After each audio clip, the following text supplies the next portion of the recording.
This is Brent Blackstone with the RJB13 Live. There's three stories we're talking about in the year of 2011 and 2012.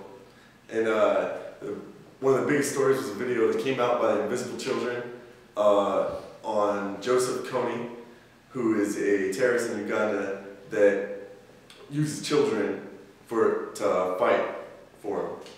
And the plan is to bring this terrorist to light is on April 20th, 2012, is for everyone to go out and take these posters and plaster them all over buildings everywhere. So when people wake up the next morning, they're gonna know.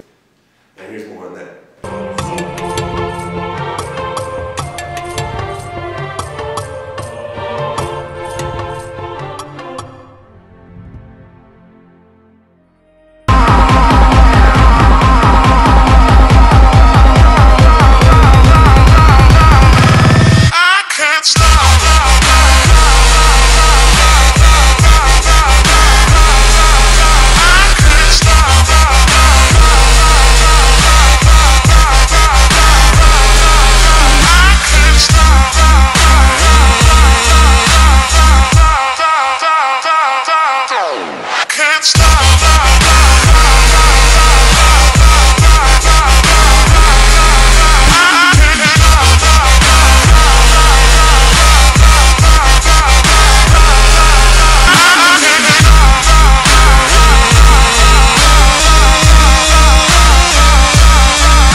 And the second story that came out was the legislation of SOPA, which is a Stop Online Piracy Act, which is a legislation that was put out to keep companies, to stop piracy by having companies like Google have to block the link to the pirating, the actual person that's pirating, which would, and then also making Google responsible for the pirating itself, or for if they do not, legally responsible if they do not put the link up. And several websites were strongly against this, as like Google and Wikipedia, and they banded together and actually shut down for one day, and this SOPA did not pass. And here's more on that. The Stop Online Piracy Act, known as SOPA, is intended to blacklist renegade sites like Pirate Bay that share copyrighted films and music.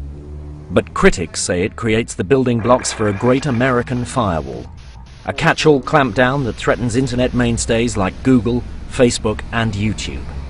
They say it will curb creativity, cost jobs, and even stifle free speech.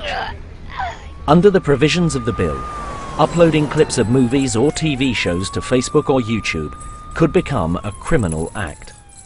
Streaming of copyrighted content could land you with a 5-year jail term. One group that opposes the bill, Fight for the Future, even claimed Justin Bieber could go to prison for posting covers of Usher songs on YouTube.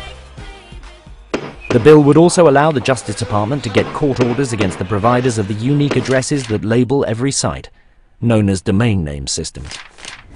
Critics argue that going after those who provide such addresses would amount to a fundamental attack on the plumbing of the internet, and would in any case be ineffective, since experienced pirates are adept at finding other ways to get their sites up and running.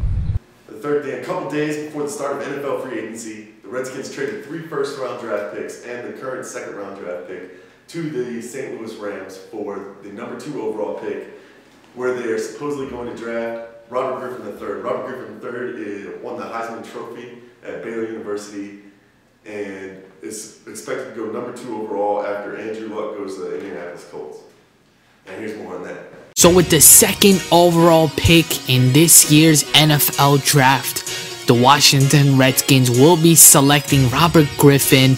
We did give up a lot of draft picks to acquire him, but at the end of the day, the last 3 quarterbacks we've had, not a lot of success. So the fact that he will be our franchise quarterback potentially, giving up all those draft picks to acquire him was all worth it. So the guy who had absolutely a tremendous season his last year with Baylor, the guy who won the Heisman Award, will be headed to DC